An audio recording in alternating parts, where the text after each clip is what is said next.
a tricky one, which is what to share with people who are going through grief, and share with yourself or share with others.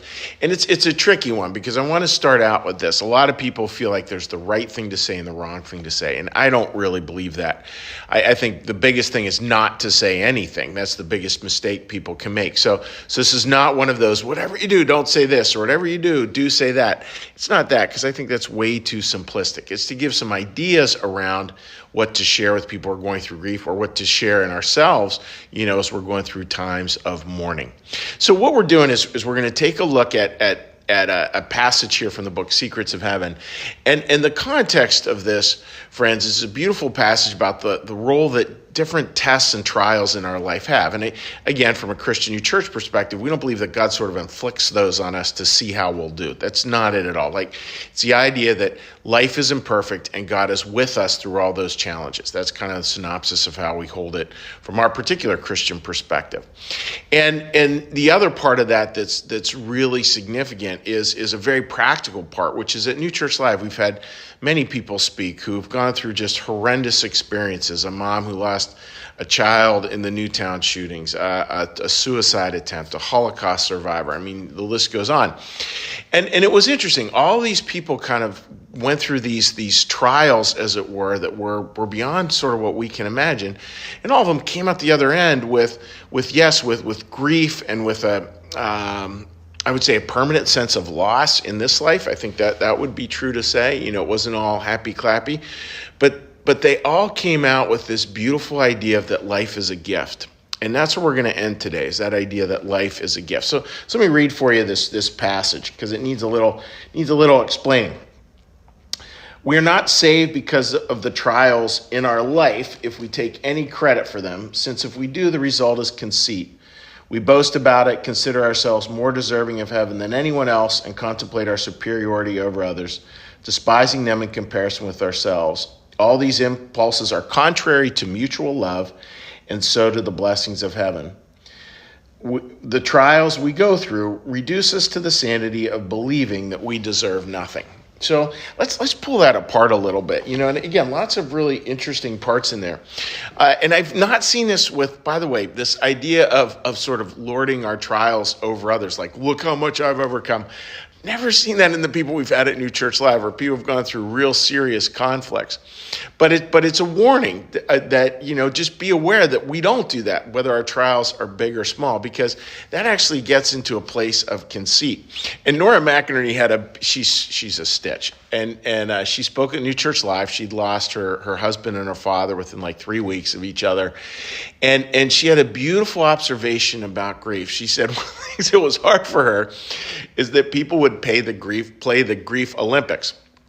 So she would mention losing her husband, and they would mention that they just lost their great aunt or their dog or their cat. In other words, like, here was her grief, and they were just trying to sort of keep up with it or even surpass it a little bit by showing that their grief was more.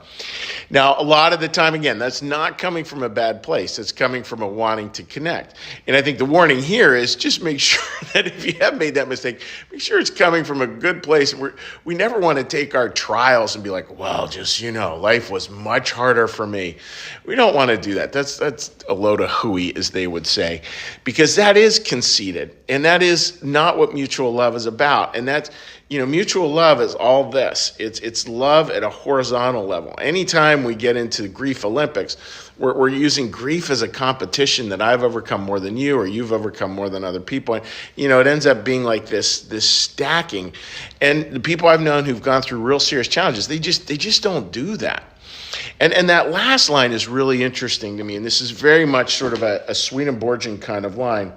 We are reduced to the sanity of believing we deserve nothing.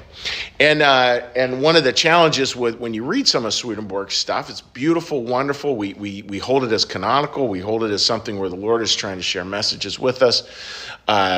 Is that we want to be super careful, though, of not allowing that to be that negative. I mean, there is a tendency to say things in that really negative way. But one of the things I think that is very true is that is that if we follow it the next step out. So Christian New Church theology, we hold this, that when we get rid of the negative stuff, the positive stuff is the default, which is beautiful and optimistic. So what does that mean in this context? Well, to me in this context, it means that if what Swedenborg's trying to share with us, he's trying to share it in a human way. I think God has a message that's more spiritual, that's higher, but it's a beautiful place of, like, if we move that aside, if we shift that aside, we shift to the aside the idea of deserving, what we're left with is the idea it's all gift. And I think that's the key part. I would actually add that little sentence on there if I was in charge of editing, but I'm not in charge. So it's that idea, friends, that when we shift away from the idea that we've gone through trials and therefore we deserve sort of a cookie at the end, we avoid that mindset, which is a very understandable mindset, and we don't need to beat ourselves up about it or beat someone else up about it because they have an understandable mindset. But when we can shift it into this idea, this beautiful, beautiful idea that it's all a gift, that's where we want to get. And that's so much where I had this feeling of being with other people who've gone through traumas that we've had at New Church Live. Every pore of their body just exuded this idea. Life is a gift, live it fully. And that's the I don't even want to say the silver lining. I would say that is something that a lot of people do learn through the challenges of life, is that life is a gift. Life in its biggest sense is a gift. So I hope that makes sense to you. Just let's live that for a day. I mean, there's a sacred no in there, which is don't sort of play the grief Olympics. That's something really important to remember when someone you know or love is going through grief. Do not play the grief Olympics if you can help it. And the second part is to just hold on to, as well as this, put a stake in the ground on the other side of that, which is this idea on the other side of all that there's this beautiful, beautiful, beautiful concept that it's all a gift. And that's where we go. That's really is what, I can't say whether it's what everybody learns, but that's what a lot of people learn going through the challenges in their life, is it's all a gift. So that's my thought for today, friends. I hope that makes sense. And what we're going to do now is we're going to shift gears. And we're going to shift gears and do a little prayer, little blessing, and then we'll do a little hello to folks on social media. So with that, dear friends, let's get a little breath.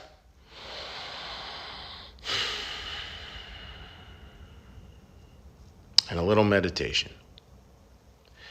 Be still and know that I am God.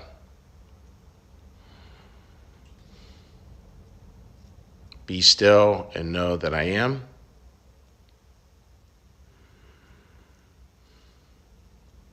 Be still and know that I.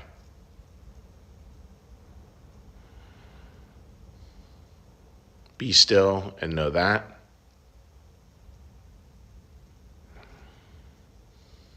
Be still and know. Be still and.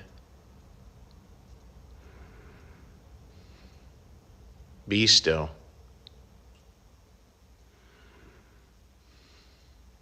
Be.